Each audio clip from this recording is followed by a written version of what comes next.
சீரியல்களின் full எபிசோடுகளை Sun டிவியில் ஒளிபரப்பான உடனே எக்ஸ்க்ளூசிவாக சன் நெக்ஸ்டில் மட்டும் ஃப்ரீயா பாருங்கள். கீரை என்னமா பண்ணலாம்? கீரை கூட்டு பண்ணிட்டு கேரட் பொரியல் பண்ணிடலாம். என்ன பாட்டி, என்ன ஸ்பெஷல்? உங்க சமையலா? சீதா தனியா வேலை செஞ்சிட்டு இருக்காளே, அவளுக்கு உதவி செய்யலான்னு காய் வெட்டிட்டு இருக்கேன். அதெல்லாம் ஒண்ணும் வேண்டாம். இன்னைக்கு க்ளோஸ் த கிச்சன் டே. அப்படின்னா கிச்சனுக்கு எனக்கு லீவுன்னு அர்த்தம். ஏண்டா நீ சமைக்க போறியா? இல்ல, நீங்க எல்லாரும் இன்னைக்கு கோயிலுக்கு போக போறீங்க. கோயிலுக்கா? என்னடா ஆச்சு உனக்கு? திடீர்னு வந்து கோயிலுக்கு போகணும்னு சொல்ற. இன்னைக்கு என்ன விசேஷம்? ஏன் விசேஷம்னா தான் கோயிலுக்கு போவீங்களா என்ன? டேய், இப்ப என்னதான் சொல்ல வர? என்ன கொலை பண்ற அளவுக்கு பிரச்சனை எல்லாம் வந்துச்சுல்ல. ஆனா என்ன, கண்ணை மூடி திறக்கிறதுக்குள்ள எல்லாமே சரியா போச்சு. அதான் ஆதி ஒரு ஜோசியர் கிட்ட கேட்டிருக்கான்.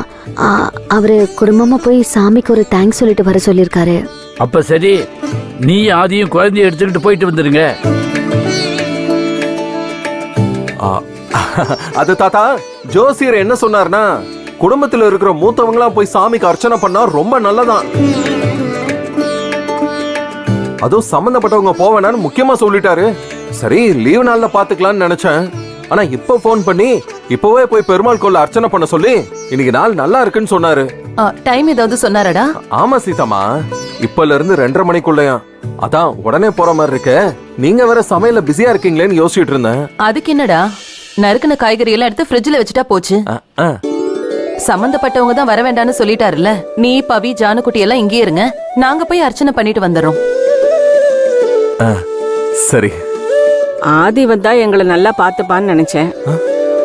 ஆனா நீ சொல்றதும் சரிதான். பவியும் ஆதியும் தானே சம்பந்தப்பட்டவங்க.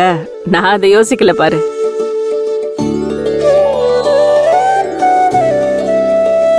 பாட்டி, டோன்ட் வரி, நம்ம டிரைவர் நாங்க ரெடியா இருக்காரு. உங்களை நல்லா பாத்துக்க சொல்லி நான் அனுப்புறேன். அப்போ நீங்களும் வாங்க, எல்லாரும் கோயிலுக்கு போயிட்டு வந்துருவோம். என்ன, நான் வராம என்ன?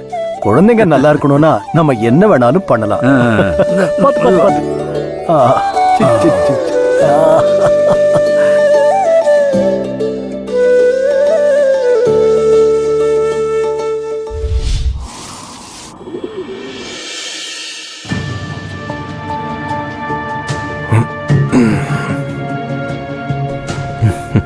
ஆதி, இவங்க எல்லாம் வரப்ப வித்யாவும் நாம வர சொல்லி இருக்கலாம்ல. அதெல்லாம் சொல்லியாச்சு பவி, வந்துருவா. பரவாயில்ல, கொஞ்சம் ஷார்ப்பா தான் இருக்கே நீ.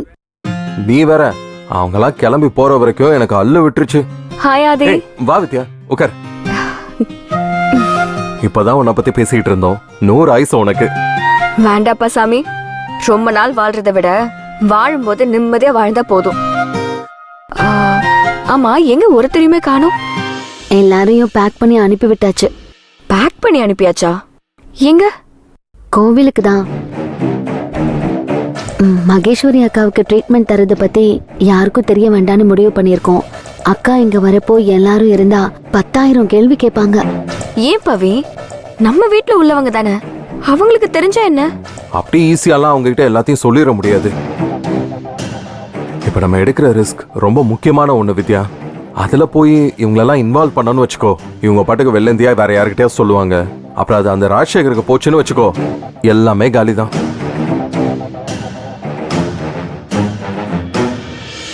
ஹலோ, முக்கியமான விஷயம் பேசிட்டு இருக்கீங்க போல இருக்கு. வரலாமா? ஐயோ பரவாயில்ல, நீங்க வாங்க. வாங்க. உள்ள வாங்க. ஹலோ வித்யா. ஹாய் பவித்ரா. என்ன அப்படி பாக்குறீங்க? எல்லாரையும் போய் சொல்லி கோயிலுக்கு அனுப்பிச்சிட்டேன். முக்கியமான விஷயம், மகேஸ்வரி அக்காக்கு ட்ரீட்மெண்ட் கொடுக்கறது நம்ம 4 பேரை தவிர வேற யாருக்கும் தெரிய வேண்டாம். என்ன யார்ட்டையும் சொல்லிடாதேங்கிற தானே? ஓகே, புரியுது. அரவிந்த், மகேஸ்வரி அக்கா வந்துட்டாங்கன்னு நினைக்கிறேன். நான் தான் அவங்களை கூட்டிட்டு வர சொல்லி டிரைவர் அனுப்புனேன்.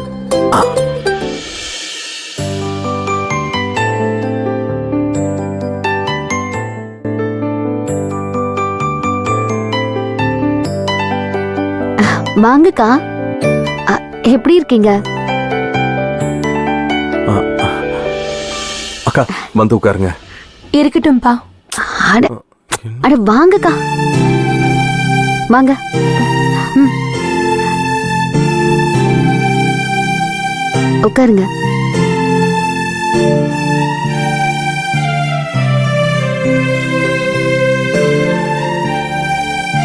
என்ன ஞாபகம் இருக்குங்களா? கன்ஸ்ட்ரக்ஷன் சைட்ல நடந்த மெடிக்கல் கேம்ப்ல பார்த்தோமே. ஞாபகம் இருக்குங்க. நல்லா இருக்கீங்களா ஐயா? நல்லா இருக்கேன். அக்கா, வித்யாவை தெரியும்ல உங்களுக்கு? தெரியுமா? இனிமே நீங்க எதை பத்தியும் கவலைப்பட வேண்டாம்.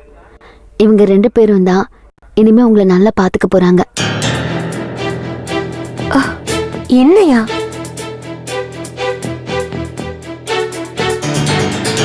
எதுக்கு? ஆதி உங்ககிட்ட ஒண்ணுமே சொல்லலையா? இல்ல, தம்பி வெறுமனேதான் கிளம்பி வர சொன்னாரு. அவ்வளவுதான், வேற எதுவும் சொல்லல. ஒன்னும் இல்லக்கா, டாக்டர் அரவிந்தோட ஃப்ரெண்டு டாக்டர் ஆண்டனி தாஸ்னு ஒரு நல்ல நியூரோ சர்ஜன் இருக்காரு. அவர்கிட்ட உங்களை ட்ரீட்மெண்ட்டுக்கு அனுப்பலான்னு நினைச்சோம். எனக்கா? என்ன திடீர்னு எனக்கு ட்ரீட்மெண்ட் எல்லாம்? எதுக்கு? ஒண்ணு என்ன வேலைக்கு வச்சுக்கோங்க, இல்லைன்னா ஊருக்கே அனுப்பிடுங்க. வீணா எனக்கெல்லாம் செலவு பண்ணாதீங்க. அக்கா, வீணாலாம் ஒன்னும் பண்ணல. நீங்க குணமாகறதுல எங்களுக்கும் சில நல்லதெல்லாம் இருக்கு. வீணா இதெல்லாம் எதுக்குமா? ஏற்கனவே என் குடும்பத்தை நீங்க தான் பாத்துக்கிறீங்க. அதுக்கெல்லாம் நான் இந்த ஜென்மத்துல எப்ப திருப்பி கொடுக்க போறேனே தெரியல. இப்படி வச்சுப்போமா? வேலை கேட்டீங்கல்ல, நீங்க ட்ரீட்மெண்ட் எடுக்கிறது தான் உங்களுக்கு நான் கொடுத்திருக்கிற வேலை. அக்கா, என்னையும் பவியும் எவ்வளவு நம்புவீங்களோ அப்படி இவங்களையும் நம்பலாம்க்கா.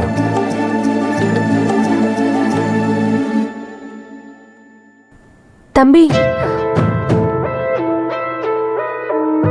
மத்தவங்களாம் எங்க தம்பி?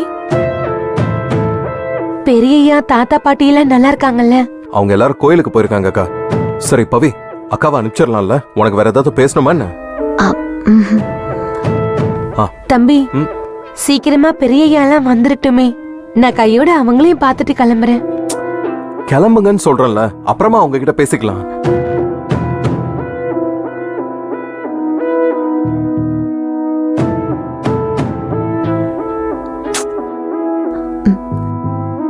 அக்கா, ஒன்னும் இல்ல. இந்த ட்ரீட்மெண்ட் விஷயம் யாருக்கும் தெரிய வேண்டாம்னு பாக்குறோம்.